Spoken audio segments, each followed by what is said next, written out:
가지고 있는 이 성경책, 이게 이야기예요.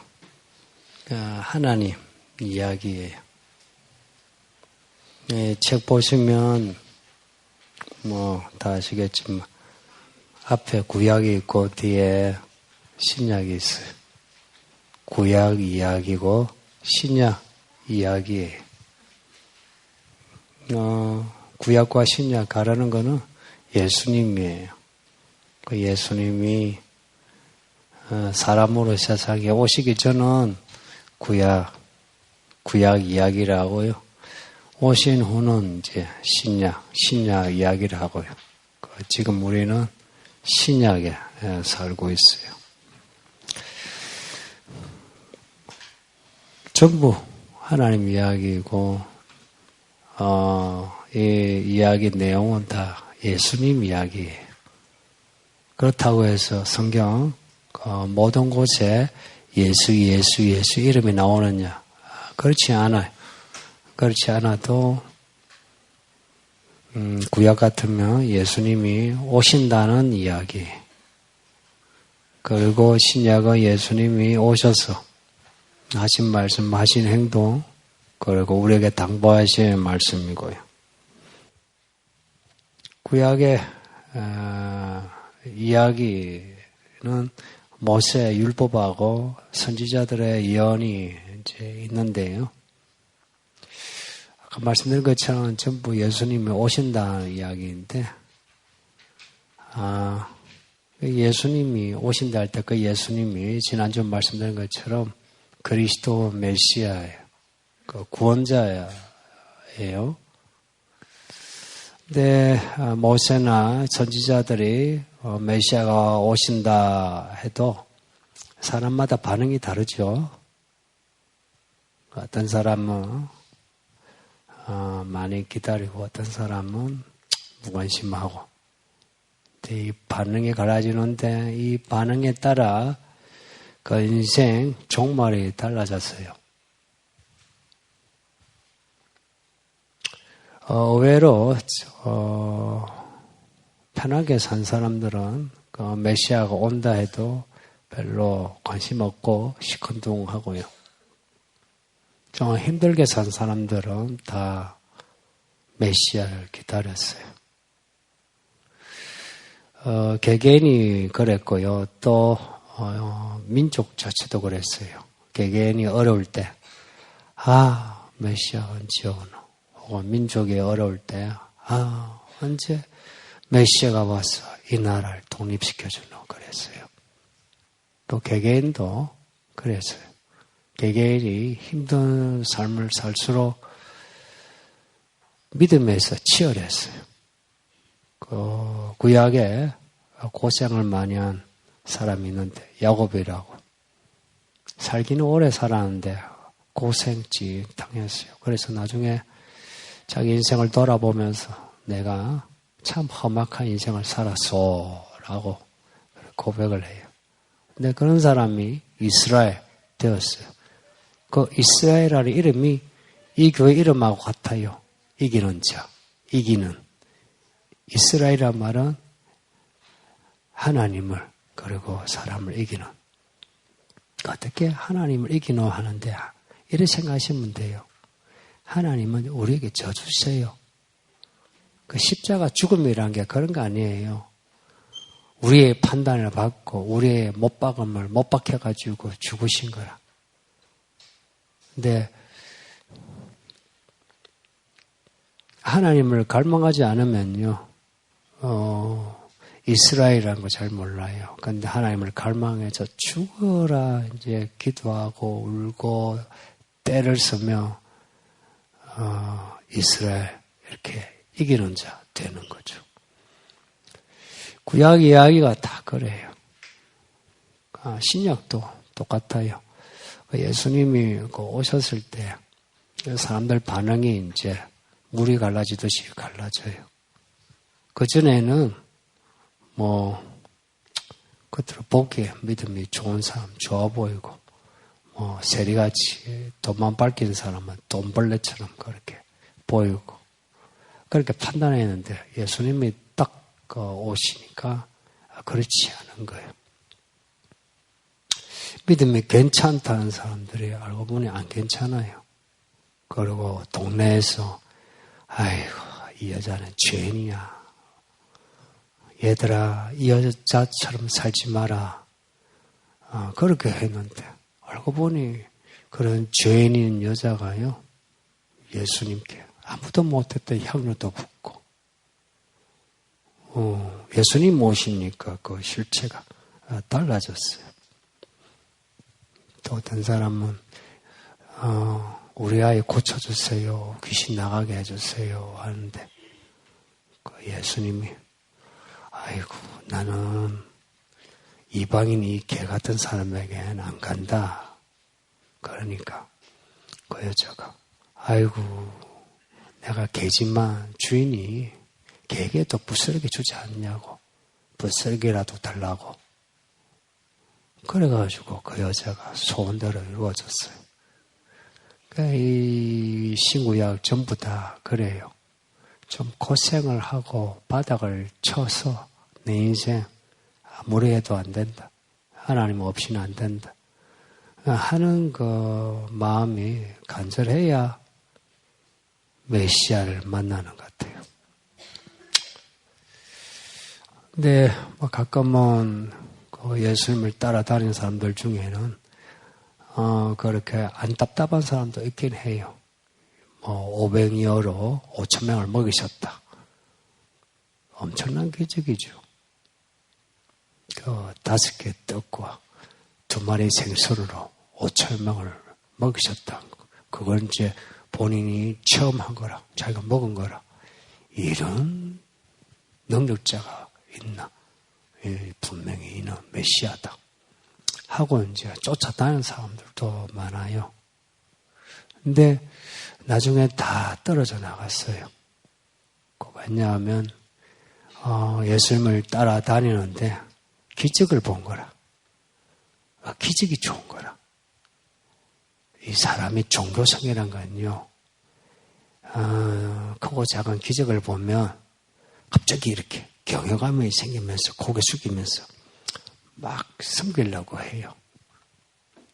그 유대인들이 종교성이 좀 세죠. 우리나라도 좀 세죠. 그러니까 이제 그 기적을 이제 쫓아 막 벌떼같이 몰려다니는 거라. 근데 예수님이 이제 나 죽으러 간다. 진짜 그 하실 일을 하려고 하니까 사람들이 다 안 좋아하네요.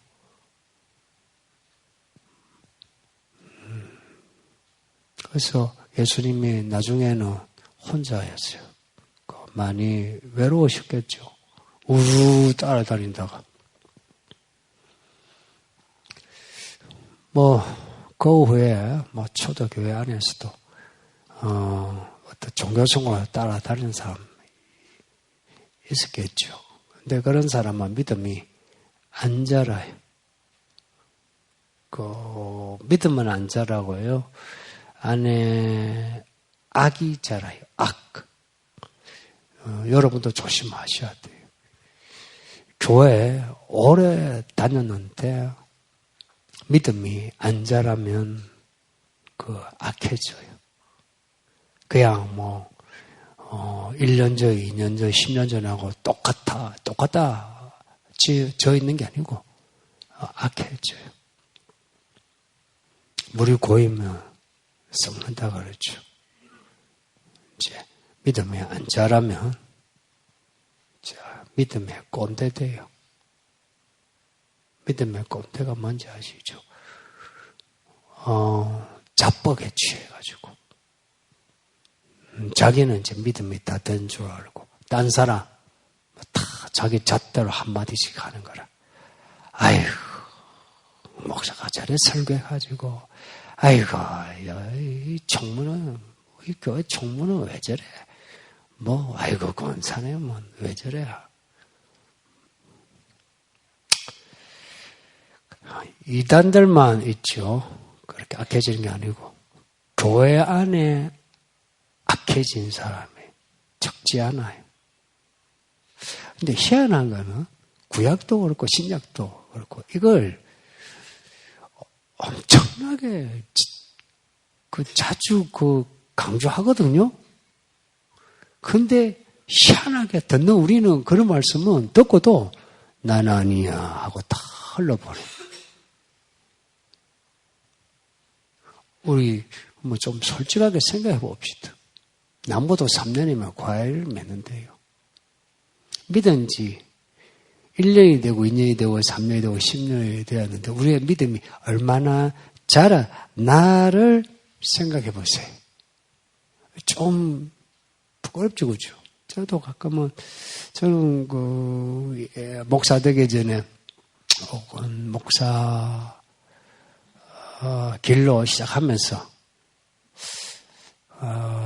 50대 목사 어떤 품새 이런 거 그때 뭐 생각을 했거든요. 근데 제가 지금 50대 목사인데 꼬라지가 말이 아니라 근데 이 꼬라지로 목회한다는 게 하나님의 은혜라.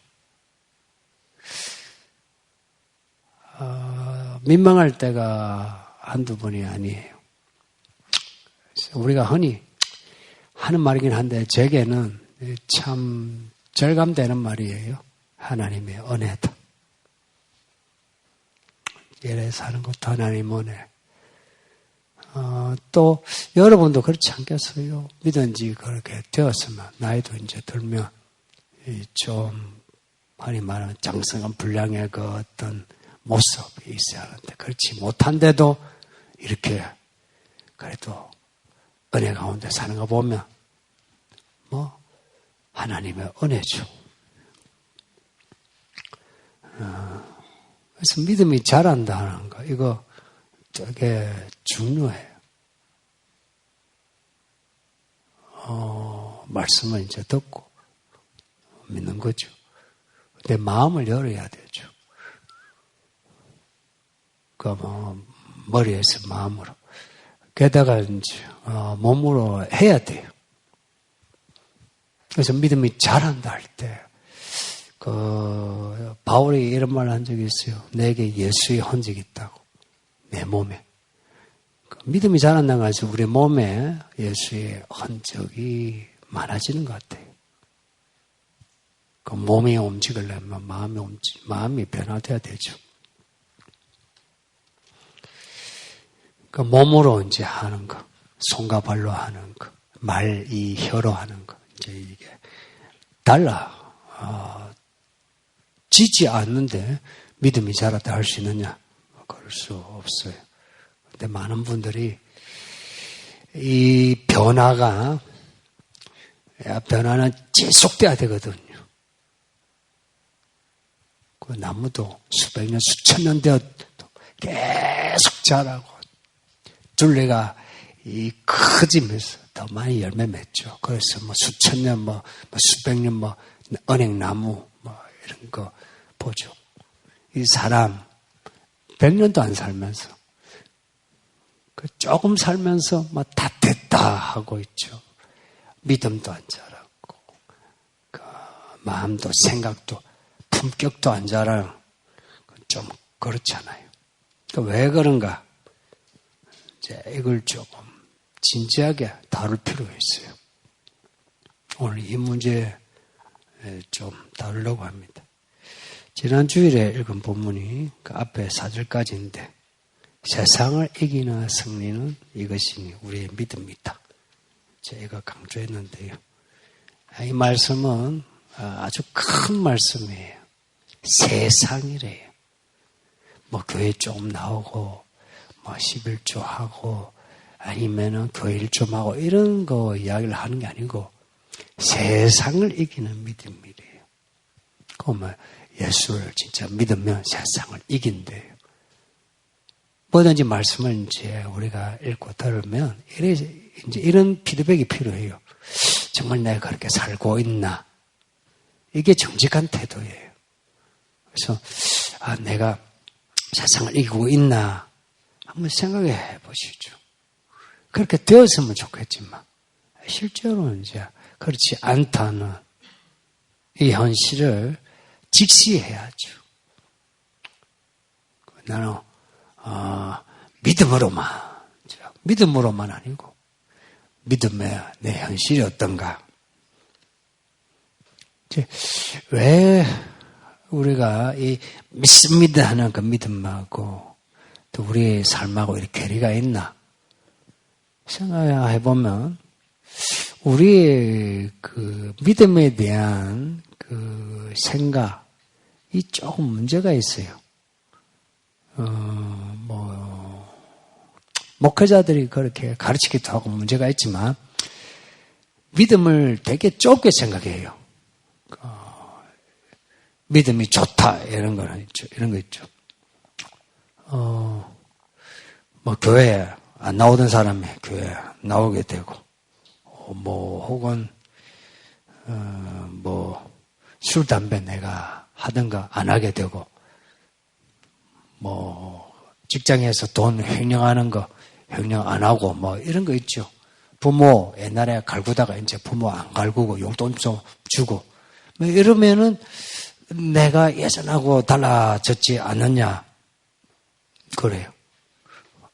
특히 이제 남자들이 사회생활 하죠. 사회생활이라는 건 항상 자기 내세워야 되죠.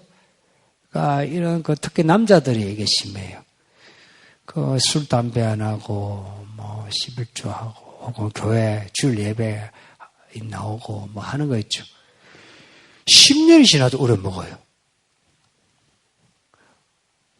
10년이 지나도 내가 이렇게 변했는데 내가 이렇게 하는데 그래요. 그거는 한 1년 오래 먹고 이제 그다음 따로 딴 거 오래 먹어야지. 이건 1년이 지나도 똑같이 오래 먹고 그렇게 오래 먹는 아까 이제 이야기한 것처럼 물이 고이만 섞는다고 그 새에 이제 마귀가 들어오는 거예요. 그런 사람은 이제 교회 오래 있으면서 교회 생리 알죠? 교회에는 생리가 없거든요. 근데 교회 생리를 안다 그래요. 교회는 신비로운 곳이라서 여러분이 아는 거 별로 없어요. 나 솔직히 여러분이 아는 척 하는 거 보면 좀 그래요. 저도 교회 모르는 게 너무 많아요. 배우고 있는 중이라. 제가 마이크 잡으니까 마음대로 하는 것 같죠. 더럽고 떨리는 마음으로 교회의 신비를 배우는 중에 정말 배운다니까. 근데 교회 생리를 좀 안 돼. 얼마나 알기에 어떻게 알까? 그러면서 이제 아까 이야기한 꼰대처럼 얘는 저런 말 해요. 좀 유치 찬란하지 않습니까?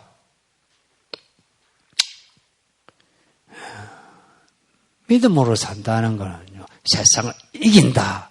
이 말 자체에 느끼는 어떤 그 뉘앙스 생각해 보세요. 믿는 사람은 안 믿는 사람하고 그 세상 사람하고 다르다 이 이야기 아니에요. 우리가 어디 교회 예배당 와서만 삽니까? 산에서 삽니까? 세상에서 일하고 세상에서 돈 벌고 세상에서 돈 쓰면서 그렇게 사는 거 아니에요. 그런데 거기에서 다르게 살려면 이거 진짜 큰 용기 혹은 깊은 분별력 없이는 못 살아요. 그죠? 가만히 있으면 세상 사람하고 똑같지. 세상을 이기는 믿음이라 이 예배당에서 생활도 그렇고 가정에서도 우리 남편, 아내들, 자식들, 우리 부모들 믿음의 부모, 믿음의 아내, 남편 그 역할 하는 거 쉽지 않아요? 그거 용기, 분별력, 인내 없이는 안 되거든요. 직장은 더 하죠. 친구들 간에도 그래요. 거기에서 하나님의 뜻을 이루는 게 세상을 이기는 믿음이에요. 그 하나님의 뜻을 이루는 거. 그 믿음의 본론은 그거예요. 워밍업은 내가 미워 죽겠네 하면서 미운 대로 말 다 하죠. 싫으면 싫은 대로 말 다 하고 싫은 건 안 하고 내가 좋아하는 거 하고 이런 거 있죠. 그런 어떤 것에서 이제 벗어나 하나님의 뜻을 이루는 게 그게 본론이에요. 본론으로 갑시다. 그럼 어떻게 이기셨나? 이제 예수님이 이기신 거 배워야 돼요. 우리는 배워야 돼요. 철저하게 예수님 이기신 걸 배워야 돼요. 본문 6절, 7절, 8절 여기서 이제 보면 하나님의 아들이 물과 피로 오셨대요. 이거 이해되시죠? 우리 몸이 물과 피죠.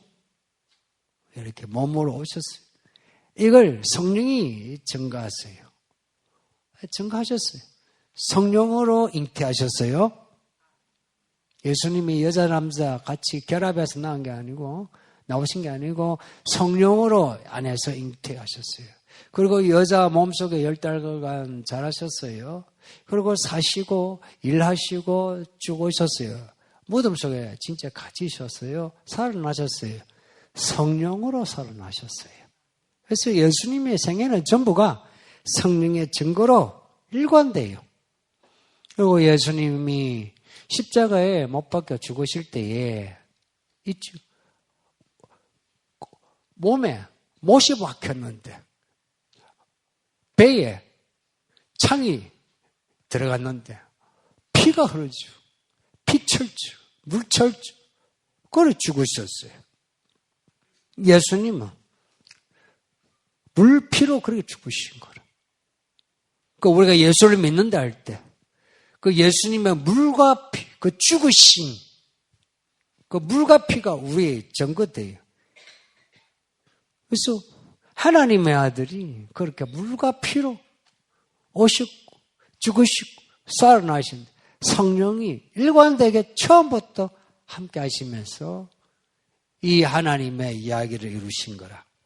이분이 앞에 본문에서는 1절에서 4절에서는 예수는 그리스도시다. 우리의 구원자이신 거예요. 우리가 믿는 분이 이런 분이세요. 그렇다면 우리가 믿는 분이 이런 분이라면 있죠. 우리의 믿음은 정말 신비로워요. 공부는요. 그냥 공부한 게 머리 뇌세포에 각인돼요. 근데 믿음은요. 이 말씀 읽죠. 머릿속에 들어가죠. 그런데 우리가 뇌세포를 넘어서서 우리의 내 마음을 열어서 말씀을 받아들이죠. 그러면 이 말씀을 하시는 하나님의 영이 그리고 그 하나님의 아들의 영이 성령이 우리 속에 들어오세요. 들어오게 돼요. 예수께서 우리 속에 들어온다는 거 이게 무슨 의미인가 생각해 봐요. 물과 피 성령이 증가하시는 예수가 우리 속에 들어오신다면요. 우리 속에 물과 피 성령의 증거가 우리 속에 생긴다는 거예요. 있다는 거예요. 우리 속에. 이거는 신비한 거예요. 이런 신비는요. 어떤 종교성으로는 도저히 알 수 없고요. 마음을 열어야 돼요. 말씀을 받아들일 수 있는 마음을 열어야 돼요. 예수를 믿을 때 그 예수께서 들어오시면서 함께 물과 피 성령이 우리 속에 증거력을 가지고 우리 속에 들어오시는 거예요. 이거 하나님이 증거하시는 거거든요. 근데 예수를 믿든 안 믿든 이런 증거에 대해서 어떻게 예수가 우리 속에 들어와? 어떻게 예수님이 지금도 살아계셔? 아이고 하늘에만 계시겠지. 아니면 예수님이 어떻게 날 사랑해? 아이고 그래 사랑하시면 내가 이렇게 가난하나? 내가 이렇게 아프나? 이런 말 하죠. 이런 말 자체가 뭐냐? 오늘 본문에 하나님을 거짓말쟁이로 만든다는 거예요. 왜냐? 하나님이 직접 증거하고 있는 거예요. 너 속에 물과 피와 성령이 증거하고 있다. 이렇게 하나님이 증거하고 있는데 아니요 하면 뭐예요? 하나님 거짓말하는 거라는 거죠. 우리가 서로 이야기할 때에 내가 이야기하고 있는데 안 받아들이면 뭐예요? 내가 거짓말하고 있다는 거 아니에요. 지금 하나님이 내 말을 지금 안 받아들이면 날 거짓말쟁이로 만든다. 우리 속에 있는 그럼 증거가 대체 뭐냐? 내놓아봐라 이제 이럴 수 있죠. 내놓아봐라 할 때 내놓는 게 11절 12절에 나오는 단어 생명이에요. 이 생명이란 말은 이래 숨을 쉬는 살아있다는 이 생명 요것만 이야기하는 게 아니고요. 이 생명은 예수님의 생명이에요. 우리 안에 예수님의 생명이 예수님이 계시다는 거예요. 예수님의 물과 피 그리고 그 물과 피로 살아오신 생애 예수님의 그 십자가 죽으신 죽음 예수님이 다시 살아나신 부활 이런 게 우리 속에 있대요. 이제 여기서부터 이제 문제 생겨요. 예수 믿는다고 해서 그러면 내가 머리부터 발끝까지 몸에서 생각까지 완전히 그러면은 리세팅 새롭게 돼가지고 예전은 몰라 나 이제 예수 믿고만 살 거야 이럽니까? 아니죠. 예전에 자아 있죠. 생각 있죠. 아직도 있거든요. 있는데 예수님이 내 속에 들어오신 거라. 그러면 내 속에 나와 함께 예수님이 있는 거예요. 이제 이게 문제예요. 예전에 예수 안 믿을 때는 나 혼자 있을 때는 내가 믿고 싶은 대로 믿으면 되죠. 믿음도요. 내 믿고 싶은 대로 믿으면 되는 거죠. 그리고 돈 벌고 쓰는 것도 내가 하고 싶은 대로 하면 되는 거죠. 그런데 예수를 믿고부터는 그거 있죠. 자기의 기질이나 습관, 자아, 주관 이런 것들이 이제 이게 함부로 못 나와요. 예전에는 그냥 내 기질대로 막 각자 다 사람 다르지 하면서 나 달라 여보 나 이렇게 사는 거야. 당신 나하고 결혼했으니까 나 받아줘야지. 쉽게 이런 말 나오죠. 회사를 운영하면은 내 경영 방침이 이런 거야. 나는 사람을 이렇게 다뤄. 하기 싫으면 나가. 이런 식이죠. 또 아무것도 없고 밑에서 기아들 같으면은 정말 비겁하게 기죠. 비겁하게. 이렇게 이제 살았는데 내 안에 이제 예수님이 계시면서 있죠. 그런 것들이 나쁘다 하면 안 된다. 이런 판단이 자꾸 생겨요. 그러면서 그렇게 하기가 껄끄러워져요. 그래서 예수 믿고 좀 불편하시죠? 이 대답이 없으신 분은 이거 원명업을 계속 하고 있는 거예요. 예수 믿고 좀 불편하지 않으세요? 예수 믿으니까 말도 함부로 못해. 돈도 함부로 못 써. 내 돈인데. 또 예수 믿으니까 예전에는 이건 죄가 아니야. 이제 죄가 아니면 그때부터 내가 하고 싶은 거 해도 돼요. 근데 예수 믿으니까 죄가 아닌데도 하나님이 원하지 않으면 못하는 거라. 그리고 하나님이 원하신 거 하면 그냥 기분이 좋은 거예요. 좀 손해를 보고 좀 귀찮아도 기분이 좋은 거라. 이게 이제 믿음으로 자라는 거예요. 이게 변화라. 이 변화가 있어야 좋은 사람 돼요. 좋은 사람. 좋은 사람, 좋은 아내, 좋은 남편, 좋은 부모, 좋은 자녀, 좋은 직장인, 좋은 시민, 좋은 무엇이 좋은지도 알게 되고요. 그리고 좋은 사람이 돼가요. 좋은 사람이 된다. 뒤집으면 나쁜 사람이 뭔지도 알고 나쁜 게 뭔지 알아요. 그래서 좋은, 나쁜 항상 요 문제 예민해서 하나님은 뭘 원하시노? 이것만 쫓아요. 왜냐? 하나님은 좋은 분이라서 하나님 뜻대로 하면 다 좋은 결과예요. 믿으시죠? 이거 진짜 믿어야 돼요. 하나님이 원하시는 대로 한번 해보세요. 결과 좀 기다려봐요. 좋아요. 저는 120% 믿어요. 여러분도 믿으라 원하고 싶어요. 믿지 않으면 뭐 자기만 손해지. 그래서 좋은 사람은 예수님을 믿는데 예수님처럼 믿어요. 예수님이 어떻게 믿으셨는지 알아요? 예수님도 하나님을 믿으셨어요. 우리의 믿음의 주라 하여 우리의 믿음의 롤모델이래요. 예수님이 어떻게 믿으셨는지 아세요? 예수님은 처음부터 일관되게요. 아버지였어요. 뭘 해도 아버지 십자가 죽으실 때 아버지 저들의 죄를 용서하소서. 아버지 그 사람들이 이상하죠. 보기에 미쳤다 이랬어요. 그러니까 예수님이 요한복음 8장에서 내가 미친 게 아니고 아버지를 공경하기 위해서다.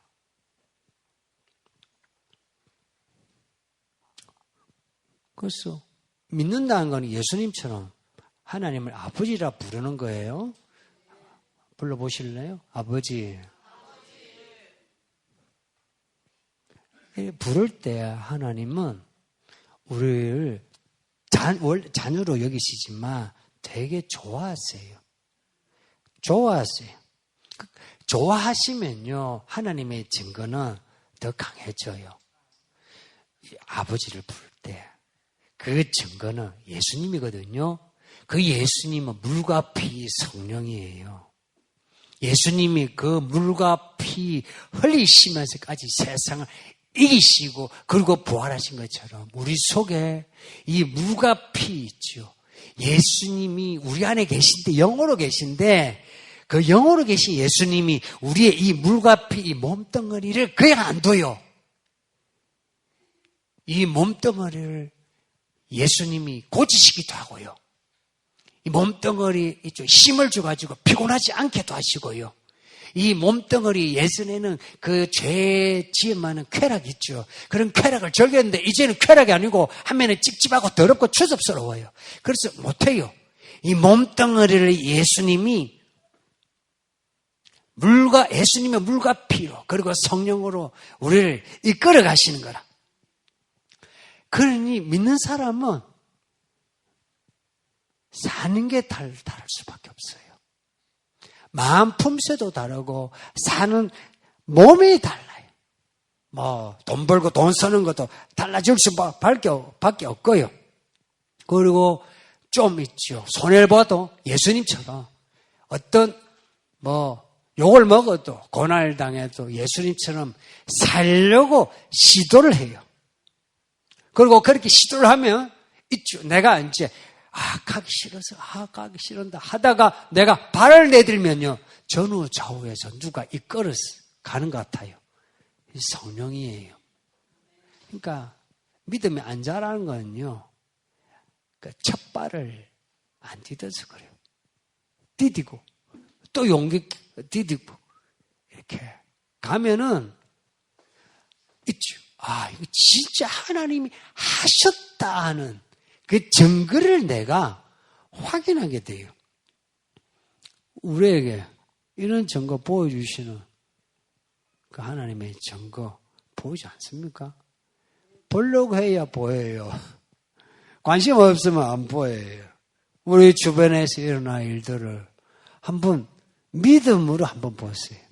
하나님의 손이 다 덮고 있어요. 하나님의 손을 보려고 해보세요. 안 보일지라도 하나님 손 보여주세요. 지금 내게 일어난 일 하나님과 무슨 상관이 있는지 하나님 보여주세요 하세요. 근데 아까 이제 서두에 말씀드린 것처럼 편한 사람들은 잘 못 보대요. 근데 조금 어려운 사람 있죠. 욥이 또 요나도요. 거평 것처럼 산의 뿌리까지 깜깜한 데 갔어요. 거기에 딱 내려가니까 살 곳은 하나님밖에 없다. 하나님 찾은 거예요. 욥도 그랬죠. 그러니까 깜깜한데 바닥을 칠 때 이제 그때 하나님 손을 보는 사람 많아요. 여러분도 그러고 싶어요? 나쁜 건 아닌데 그보다 더 좋은 거는요. 일상에서 하나님 손 보고 가면요. 복 있는 사람 돼요. 일상에서.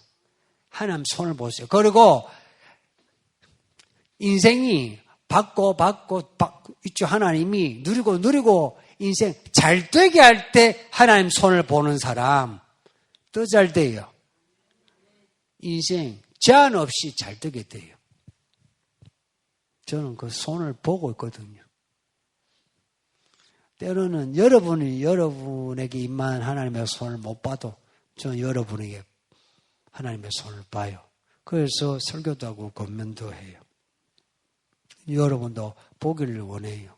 보면 속이 편해요. 무슨 일이 있어도 첫째.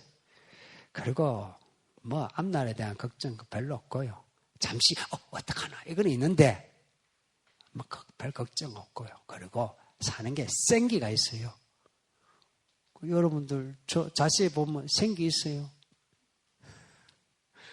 살맛이 나야 살지. 살맛 없이 사는 거예요. 정말 참 믿는 것도 힘들어요. 요한일서 요한이 적었거든요. 요한이 1장 그 서두에 무슨 말을 하냐. 1, 2절 보내. 한번 보세요. 1, 2절에 보면 1장 1, 2절. 태초부터 있는 생명의 말씀에 관하여 우리가 들은 바 눈으로 본 바 자세히 보고 우리의 손으로 만진 바라. 왜냐? 2절에 이 생명이 나타내신 바 되었다고. 있죠. 요한복음 전체가 뭘 이야기하냐? 이 생명이 우리가 나타났으니 좀 보고 만지세요 하는 거예요. 이 증거를 가지고 세상을 이기는 믿음으로 사세요 하는 거예요. 이 말씀이에요. 이게 살아있는 증거예요. 이 말씀을 알고 경험해야 사람이 있죠. 똑똑하게 살아요. 똑똑하게. 교회 다니면서 믿음이 자라려면 똑똑해야 돼요. 여기 학벌 없고 난 막 배운 거 없다 싶어도 그거는 별개의 문제예요. 똑똑해야 돼요. 분별력이 있어야 되고요. 그리고 어떤 일에 대해서 비판도 할 수 있어야 되고요. 옳은 게 뭔가를 선택할 수 있어야 되고요. 성경은 무엇이 옳은가 가르치고요. 옳은 것을 선택할 때에 증거해줘요. 맞다 해줘요. 그 증거를 가져야 돼요. 그래야 가정에서 내가 남편으로서 내 아내 어떻게 사랑할 거예요? 사랑한대 하니까 사랑되대요. 뭐 헌신한다고 뭐 부부 사이 좋대요. 부모가 자식에게 뭐 잘해준다고 뭐 희생하니까 그 자녀가 좋아하고 잘 되대요. 직장 그렇게 죽으라 하니까 그 상사가 그렇게 좋아하대요. 있죠. 이 지혜가 필요하거든요. 그 지혜의 증거가 뭐냐? 예수님이에요. 그래서 그 예수를 배워야 해요. 왜 제가 설교하는지 아세요? 예배라고 하는데 예배는 예수를 가르치는 거예요. 저는 바깥에서 돈 안 벌어요. 왜 안 버느냐? 이 일을 여러분에게 가르치기 위해서 하는 거예요. 그래서 여러분은 배우셔야 돼요. 배우는 게 교회 생활이에요. 배움으로 우리의 이 삶의 모든 영역이 있죠. 나이 들면서 영역이 많아지죠. 더 많이 배워야 돼요. 예를 들어서 여기 어르신들 손주 낳았죠. 손주 낳지 않을 때는 그냥 자녀 뭐 잘 키우면 됐죠. 근데 손주가 툭 튀어나왔어요. 손주한테 어떻게 해야 되지? 내 손주를 어떻게 내가 키워야 되지? 이제 어른이 된 내 자녀를 어떻게 대해야 되지? 어렵지 않나요? 이 쉬운 문제 아니에요. 이거 배워야 하는데 예수 그리스도가 그 하나님의 아들이 우리 속에 물과 피 성령의 증거가 되는 이 말씀을 배울 때에 이 몸뚱으로 어떻게 살아야 할지, 어떻게 말해야 될지, 어떻게 선택해야 될지 알게 합니다. 해서 이 성경 말씀, 세상 이기는 믿음, 이 말이 뜬구름 같은 말씀 되지 말고 우리의 생활이 될 수 있기를 예수의 이름으로 축복합니다. 이 말씀을 생각하면서 우리 한 2, 3분 정도 기도합시다. 하나님, 내 안에 계신 물과 피, 성령의 증거를 내가 늘 확인하며 살게 해달라고, 보게 해달라고, 만지게 해달라고, 느끼게 해달라고. 그래서 우리의 믿음이 모호하지 않게 해달라고, 모호하지 않게 해달라고 이 시간에 합심해서 다 같이 기도하겠습니다.